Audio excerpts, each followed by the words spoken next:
On l'a fait taire dans une cellule. Son message résonne maintenant partout.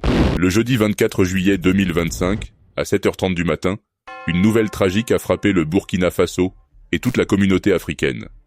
Alino Faso, de son vrai nom, Alain Christophe Traoré, a été retrouvé sans vie dans sa cellule, à l'école de gendarmerie d'Abidjan, en Côte d'Ivoire.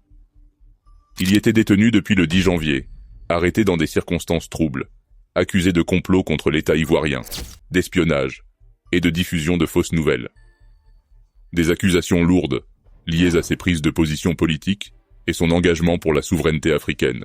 Pendant plusieurs mois, il avait disparu des radars, sans accès à ses proches, à un avocat, ni aux médias. Il n'était plus qu'un silence devenu insupportable. Puis ce matin-là, la vérité tombe comme un coup près. Selon les autorités, il se serait suicidé. Il aurait d'abord tenté de se trancher les veines avec un morceau de métal, avant de se pendre avec son drap. Une fin tragique, dans l'ombre, loin des projecteurs, loin de ceux qui l'aimaient ou l'écoutaient. Mais peut-on vraiment croire que c'est ainsi que devait se terminer l'histoire d'un homme qui portait la voix de tout un peuple, d'un militant numérique, d'un artiste, d'un penseur engagé, qui ne craignait pas de dire tout haut ce que beaucoup pensaient tout bas?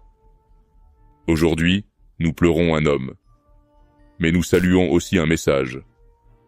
Celui de la liberté, de la justice et du courage de parler, même quand cela dérange. Alino Faso ne reviendra pas.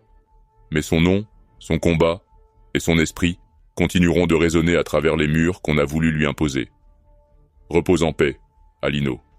Le peuple ne t'oubliera jamais.